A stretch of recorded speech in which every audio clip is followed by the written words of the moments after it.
Assalamualaikum warahmatullahi wabarakatuh.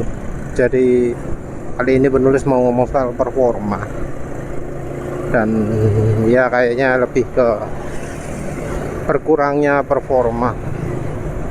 Karena ternyata yang namanya kendaraan standar selama perawatannya oke,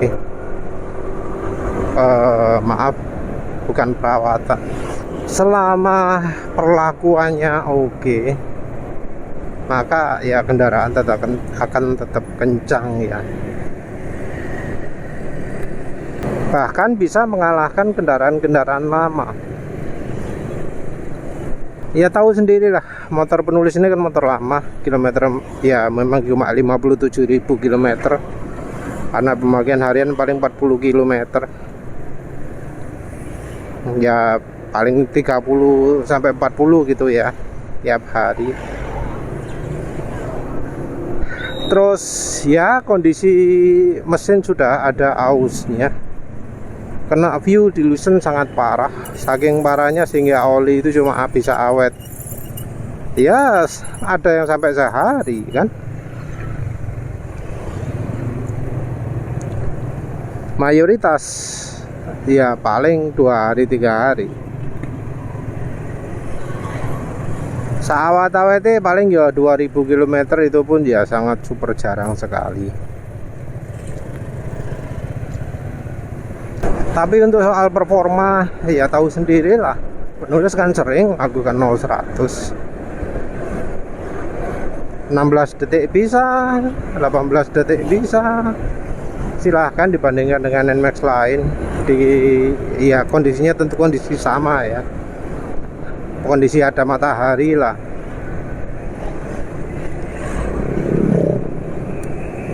Torque free juga termasuk normal.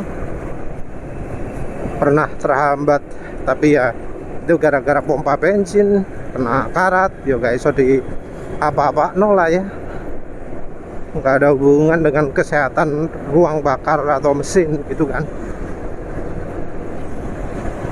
Kalau konsumsi bahan bakar maaf, habis pompa bensin terakhir ganti kok ongkone ngaco saiki boros padahal kalau dilihat dari rupiahnya masih termasuk irit juga. Tapi yang jelas secara keseluruhan kan motor penulis itu kencang dibanding motor yang lain, itu sering menang lawan Aerox, lawan Vario. Vario itu kan secara di atas kertas ataupun di atas pentas kan menangan Aerox kalah, bisa kalah, terutama di kecepatan tingginya.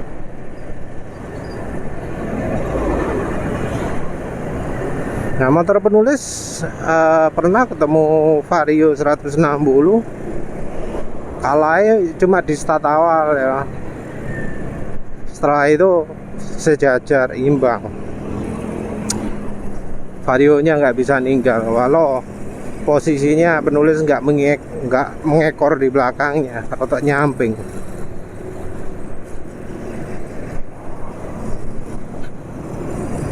Nah, apa kuncinya? Mungkin ada yang ngomong ada modifikasi. Modifikasi yang penulis pakai itu mungkin memang nambah tenaga, tapi nggak sesignifikan itulah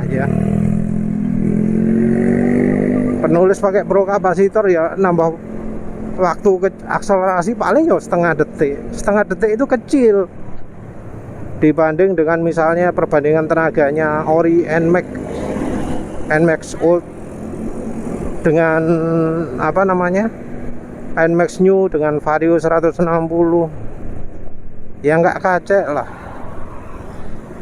Setengah detik birose beda nih, nggak terlalu banyak perbedaan tenaganya. Sama PCX 160 PCX 160 jelas lebih pelan mau membuli PCX 160 bisa. Jadi kalau dari pro kapasitornya rasanya enggak. Kalau dari silek itu kan cuma merubah ya, menggeser power band toh. Nah sementara motor matic mestinya kan rata untuk pengaturan power bandnya. Jadi lebih cepat di RPM rendah, lebih pelan di RPM tinggi, itu nggak begitu kelihatan. Di 0-100 waktunya hampir sama.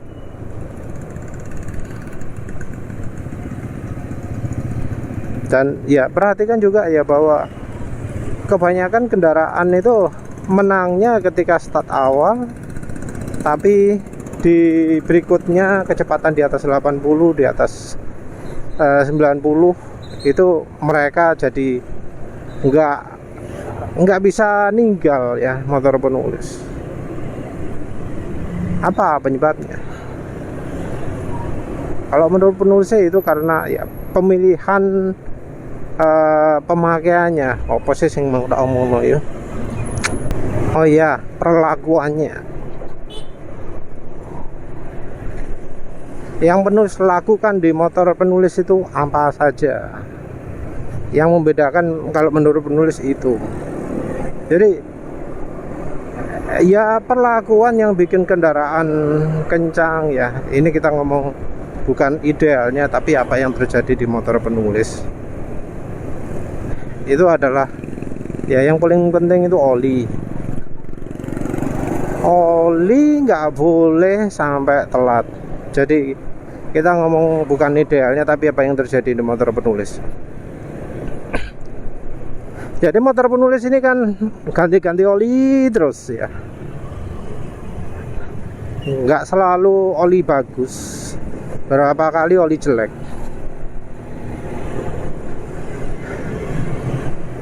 Dan ya beberapa orang kan tanya juga ya,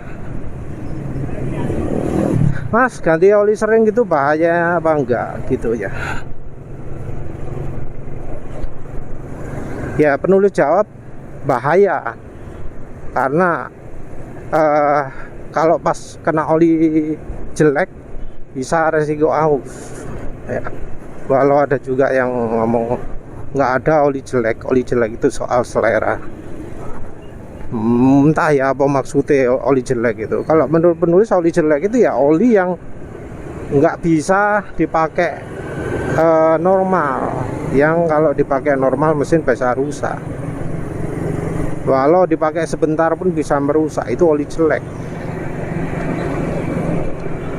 Nah ganti-ganti oli ya, walau sampai penulis kena oli jelek sekalipun, rasanya motor ini masih termasuk aman ya dari problem. Ya moga-moga nggak sampai problem parah ya. Ya karena penulis ganti olinya itu nggak pakai acuan kilometer, nggak pakai satuan jam, nggak pakai satuan bulan. Jadi penulis itu gantinya pakai acuan kemampuan olinya. Kalau olinya sudah nggak licin, sudah berat, suara mesin kasar, ya penulis ganti. Ya tapi ya tetap ya, karena yo ganti ini kadang misalnya pas lagi di tengah jalan gitu tahu wah olinya nggak layak, kadang ya mau nggak mau motor harus dipakai terus ya. Dipakai terus walau keadaan olinya itu buruk. Nah sering di saat seperti itu jadi ada aus ya, aus yang ditandai suara mesin makin kelorakan. Yang untungnya jadi bisa mendingan lagi setelah pakai 1 SGR. Tapi intinya itu ya, untuk ganti oli. Ganti oli itu kita harus mengikuti kemampuan olinya. Berkat ganti oli model begini, penulis ya sekalipun pernah merasakan oli palsu, nggak sampai parah. Pernah pakai oli asli yang kualitasnya buruk, nggak sampai parah. Jadi ya coba-coba oli itu memang ada resiko ya, apalagi kemudian kita nggak melakukan siap-siap ya. Kalau sekarang sih penulis kalau prediksi oli yang dipakai nanti itu buruk, penulis sangu Styliron. Jadi kalau olinya itu terdeteksi sangat buruk sekali ya penulis campur Styliron. Sebelumnya penulis itu kalau coba oli jelek bawa dua, yang satu minyak goreng, yang satu oli samping. Kalau olinya jeleknya di aditif ya penulis tambahi oli samping, olinya jeleknya di cairan oli ya penulis tambahi minyak goreng itu ya, untuk memperhalus. Idealnya sih KCO, tapi kalau nggak ada KCO pakai bimoli atau Filma. Tujuannya ya biar nggak terlalu parah lah nanti kondisi mesinnya ketika olinya aslinya itu sudah nggak bisa aditif atau sudah terlalu encer. Jadi menurut penulis yang pertama itu adalah ganti oli berdasarkan kemampuan olinya.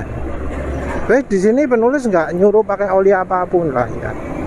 Karepmu pakai oli opo ae. Tapi ketika performa kendaraan udah turun, ketika mesin sudah peret, RPM mesin cepat turun, engine brake minim, terus apalagi kemudian suara mesinnya kasar, ya itu sudah waktunya ganti oli. Opo maneh oli ini kalau sampai sudah warna gelap, diteteskan ke tisu terus dikeringkan 3 jam warnanya coklat, itu wajib ganti oli. Ini tentu kalau pingin pingin optimal untuk awet ya, kita nggak ngomong ngirit. Kalau mau ngirit ada yang olinya sampai hitam pekat tetap digawe terus gitu ya, padahal yo jadinya aus, dan ketika aus mau nggak mau keluarkan uang lebih. Tapi kalau dibilang lebih ekonomis daripada dibiarkan seperti itu ya, soalnya harga oli mesin itu nggak murah juga ya. Beli oli mesin 5 kali wis 400.000. Kadang servis atau perbaikan pakai part KW ya segitu. Beli part KW atau beli oli pakai olinya dihemat.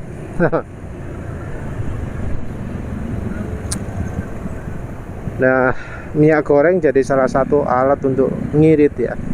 Ngiritnya dari pemakaian oli jadi lebih awet. Ngirit yang kedua ya minyak goreng itu murah, apalagi kemudian ditambahi oli samping. Oli samping ya wis kita pakai yang murah, karena yang mahal ternyata juga ya nggak cocok jadi aditif oli mesin. Tapi kunci utama itu ganti olinya harus mengikuti kemampuan oli. Kalau olinya nggak bagus, suara mesin cepat kasar, performa turun, ya jangan ragu ganti oli.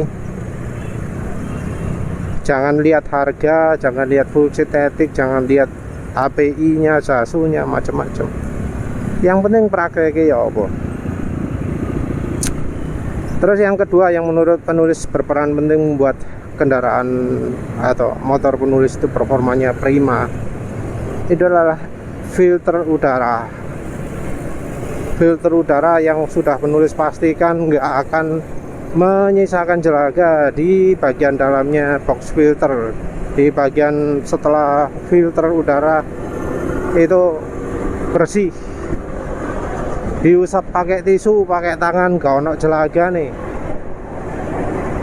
Wes penulis nggak peduli caranya opo, tapi pastikan itu yang terjadi.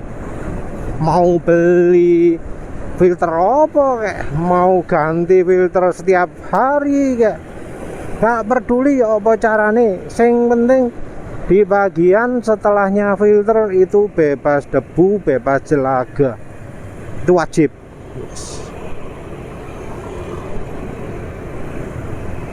Dan ini kita ngomong performa tetap prima. Penulis nggak ngomong performa yang prima hanya sekian ratus kilometer, nggak. Tapi performa yang prima sampai ribuan, puluhan ribu kilometer. Kalau mau motornya performanya tetap prima sampai puluhan ribu kilometer seperti motor penulis, itu yang namanya filter udara wajib bikin ruang setelahnya filter udara agak ono jelaga nih. Kalau cara penulis pakai filter ori ya sudah dicuci air sabun. Tentu air sabunnya dibilas bersih sekali sampai nggak ada sisa, terus dikeringkan. Terus untuk jaga performa yang berikutnya dari rem ya. Rem itu cari yang kalau tuas rem nggak ditekan itu nggak menghambat. Jadi taunya itu adalah kalau kita dorong motor saat mesin dingin, saat pagi-pagi gitu ya, coba dorong. Kalau berat ganti merek kampas rem. Yang menurut penulis paling licin, paling oke ya merek Federal. Mungkin ada yang ngomong, oh make Indoparet mas, bagus. Indoparet itu rada awet, keawetan. Tapi yo ketika kondisi dingin menghambat yo. Jadi cari kampas rem yang tidak menghambat kalau pingin ngomong soal performa. Terus yang berikutnya ini mungkin agak kontroversial, yaitu adalah gak usah servis throttle body. Ya gak usah servis secara keseluruhan, hanya benahi part kalau ada masalah. Jadi kata-kata servis ya itu merupakan pelayanan loh ya, atau bahasa Inggrisnya. Nah pelayanan itu maksudnya ya sesuatu yang bisa memberikan manfaat gitu. Biasanya mengacu ke nilai lebih dan bukan mengacu ke perbaikan. Jadi mengacu ke mengembalikan performa seperti semula. Normalnya pengertiannya seperti itu. Cuma di Indonesia saja kemudian kata-kata servis berubah arti menjadi perbaikan. Terus yang berikutnya adalah dari sisi bahan bakar ya tentunya ya. Jadi ya kebetulan saja sih sekarang ini Pertalite dari sisi kemampuan sudah oke. Tapi tetap ya, kalau bensinnya Pertamina itu sangat ideal untuk kalau pakai bensin juga menggunakan pembersih kerak ruang bakar. Kerak ruang bakar ya. Jadi kalau kerak oli itu sudah beda, kalau kerak injektor juga sudah beda. Ini mengacu ke kerak ruang bakar. Solusi bisa pakai carbon cleaner campur bensin atau ya apa ya yang lain-lain. Untuk campurannya bisa pakai carbon cleaner, tapi kalau pakai penulis pakai minyak samin caponta. Tentu kalau bikin yang optimal pakai margarin sing ono rasane asin, tapi harus diendapkan terpisah untuk memisahkan garamnya. Kalau nggak mau repot-repot ya tinggal dicampur, dikocok dengan rasio margarin 1 bensinnya 4 biar larut lebih sempurna. Kalau mau repot-repot dipanasi dulu, dicairkan dulu minyak gorengnya, margarinnya, biar nanti ketika dicampur ke bensin itu garamnya bisa langsung terpisah, jadi nggak usah nunggu. Nah dengan menggunakan margarin ini akan sangat membantu kebersihan ruang bakar. Kalau ruang bakar bersih ya performa pasti bakal prima. Karena istilahnya ngelidik, karena istilahnya digas tarikan anjlok.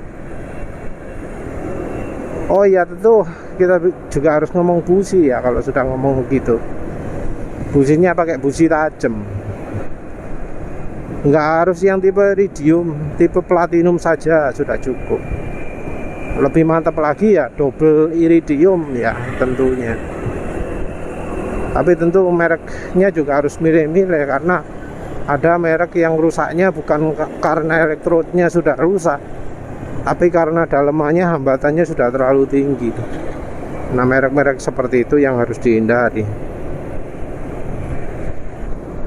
Cuma ya ini maaf, sekarang penulis nggak nunjukkan waktu lagi kencang, karena ini olinya wis wayahe diganti ini ya. Seharusnya sudah lama tapi dia olor-olor. Ya wis lah, itu saja. Terima kasih udah menonton. Assalamualaikum warahmatullahi wabarakatuh.